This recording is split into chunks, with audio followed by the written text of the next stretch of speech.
piefiksēt visu, saglabāt visu. Svarīgākais mums ir atmiņa par šo vietu, par lieliem kapiem un cerībā, ka mums izdosies paskaidrot cilvēkiem, ka tas nav parastais parks, ka šeit ir mūsu mantojums, mūsu nācijas panteons. Ļaujiet man parādīt jums vienu lietu. Šeit ir schēma, veca schēma, man liekas 20. gadsimta sākums. Tieši šeit pie apaļas kaplīšas, un es tagad stāvu pa centru sektoram. Šeit ir celiņš, šeit ir atjaunots Andersona piemineklis. Cilvēkiem liekas, ka šeit ir tūkstnesis, vienkārši parka teritorija, gandrīz bez pieminekļiem, bet tieši otrādi. Šeit ir mūsu atmiņa, šeit ir mūsu nācijas dvēsele, man arī tā liekas. Ļaujiet man kaut ko jums parādīt. Nāciet kopā ar mani. Nu re, gandrīz atnācam. Tūlīt es jums parādīšu vienu pieminekli.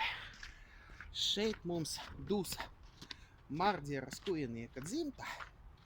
Pats Marģera skujnieks, komunistu nošauts Maskavā, dus nezināma vieta. Un man parādījās tāda ideja, kāpēc mēs nevaram uztaisīt kaut kur šeit pie skujniekiem vai kaut kur bišķiņ tālāk, tur, kur tagad, diemžēl, nav kapu pieminekļu.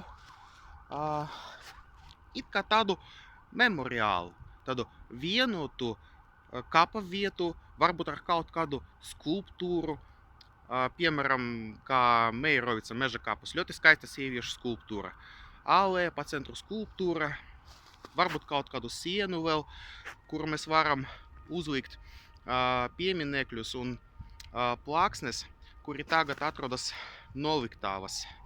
Jā, ir, piemēram, Netaunu krematorija noliktava un man liekas vēl citur. Šeit mēs varētu godināt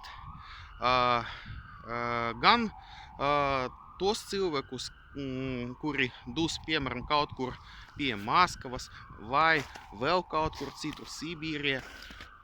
Un arī cilvēkus, kuriem, diemžēl, mēs tagad nevaram šeit atrast īstu kapa vietu. Būtu ļoti svarīgi izglītot paaudzes un atgādināt mums pašiem par to, kas ir īsti svarīgs mums. Par to, ka lielie kapi, nācijas panteons, mūsu nācijas atmiņa. Ar tādu memoriālu mēs arī varam atdzīvināt gan šo daļu, gan visus lielos kapus.